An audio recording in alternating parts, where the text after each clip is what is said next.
Now, poultry farmers in Naivasha are shifting to rearing ornamental birds following the influx of poultry products from outside the country, which has made their produce uncompetitive. The farmers say the birds are fetching better prices in the market as their products are in high demand, while the cost of their feed is lower. Poultry farming, a venture that was viewed as lucrative, has faced myriad of challenges, including high cost of poultry feed, low genetic potential, low productivity, poor feeding with little supplementation, diseases, poor management, and lack of organized market. This, compounded with cheaper imports from neighboring countries, has made the venture expensive to maintain with low returns. In Naivasha, farmers are looking at ornamental birds, which are now fetching better prices in the market, and their products are in high demand.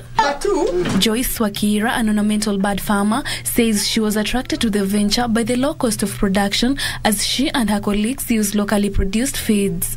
Na ukulima ambao tulikuwa tunafanya hapo bereni, tumepata hii ukulima ikiwa na faida kubwa sana, kwa sababu kama vitu kama ornamental birds sitatumia the same duration kumachua yenye kuku ya kawaida itatumia. Lakini ule kuku utapata, tuko na kuku tunauza 15,000 pea moja, tuko na kuku tunauza mpaka 300,000 like peacocks, na utapata ya kwamba kuku wa kawaida nikimlea miezi 6 bado nitamuuza 1,000 na mtu atataka kubagain.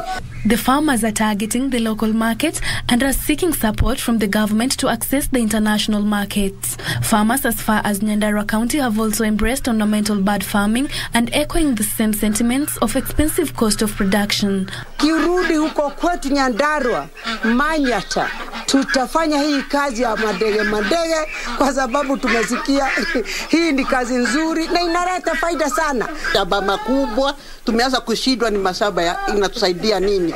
La kulingana na vile tumeona mamilioni ya pesa imelala hapa na ni pahali padogo sana. Reporting for Easy Friday, I'm Terry Njenga.